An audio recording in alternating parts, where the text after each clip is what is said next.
Start with one thing come across a lot, the tile size. What size of the tiles do you recommend for bathroom and why? I think people are still leaning towards large format tiles. Yeah. 600 by 1200, 900 by 900.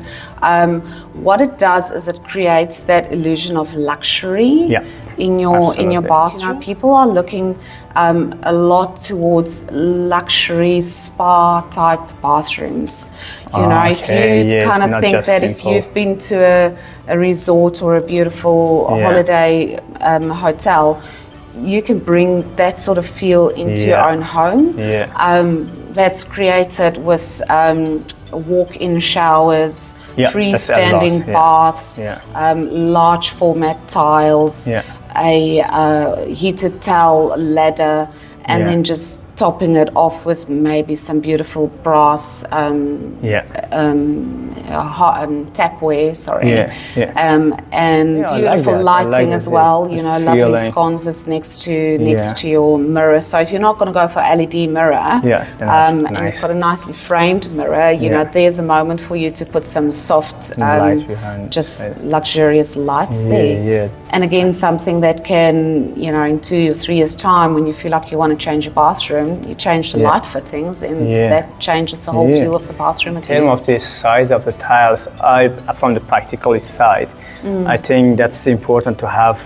It's better to have bigger size tiles because and minimize the grout lines in the shower area. Instead of normal grout, we use epoxy grout, which is actually anti-mold and also easier to clean. But and if you can add a bit of texture to that, you know, just get a line of something, and or if you just reserve the smaller tiles for the alcoves in the shower, or maybe just behind the splashback, little mosaic again tiles or little Kit Kat tiles that just add some texture. And if you make those ones glossy ones, if we talk about whether they need to be matte or glossy, if you in the little storage alcoves and you put some glossy tiles there, and maybe with a little downlight. I think that I personally like glossy. Definitely was because in shower area it's easy to clean, but for the floor, I don't recommend glossy because actually slippery is not safe. So absolutely agree. They are marked safe, but still I recommend to go with some minimum texture on it. If a walk-in shower or a freestanding bath is one of your dreams, get someone to check that for space. Because a walk-in shower requires a certain amount of space in your bathroom to stop it from, you know, having water splashed all over the floor. I think the other thing I would also see is floating vanities with LED lights underneath that. And again, if you're planning a renovation or a new build, before you put anything into consent, make sure that those plans will allow for fixings. Bracing in the wall. So that your wall is strong enough to handle the vanity that you're planning. Or if you are going to put a vanity mirror, but that's also a bathroom cupboard, if you will, and it can be you know, sunk into the wall. If you can actually recess it in the wall. Recess it into a wall. Makes it all look a little bit more elegant and nice, and calmer. With the large format porcelain tiles, people are tending to go with tiles that mimic limestone or marble. And these days, those type of designs are just so beautiful that it's really difficult to tell whether it's a real thing or not. I would say just watch out for pattern repetition. If you're trying to avoid it looking like a porcelain style in a tile instead of a natural stone. A new thing that I'm seeing these days is Venetian plaster. Being used. It is a trend that just easily and quickly adds luxury to your bathroom. You can get different textures on that. You can get a polished feel, you get a grained feel. There's different colors available for that. And it's very durable and low maintenance. So Venetian plaster, definitely something new. Natural stone basins, as I said, the aged brass tapware.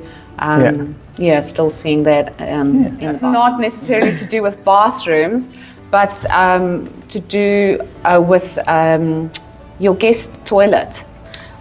because that really in your house is a moment that you can create that's a little bit of a wow moment. I think the trend is still going to have those almost over decorated, definitely using some wallpaper.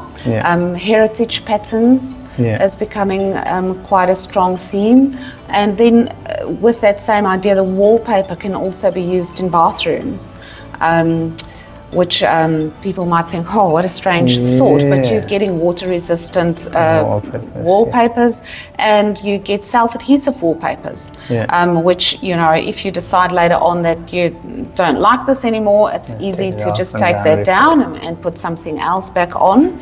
And then if you want to personalize that a little bit, then you can get bespoke wallpaper made.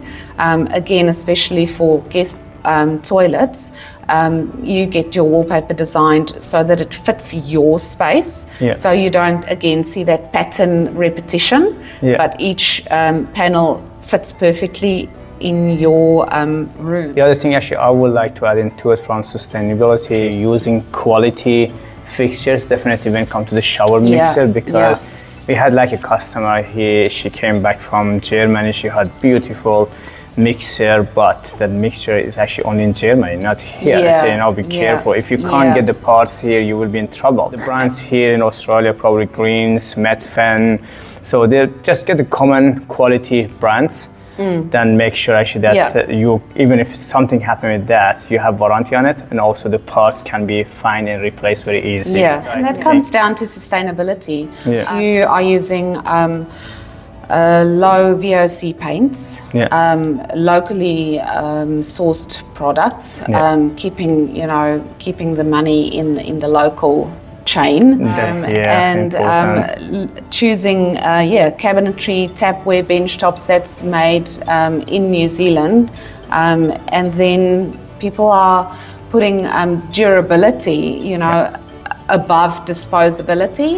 They are happy to invest in good quality products that's going to last a long time.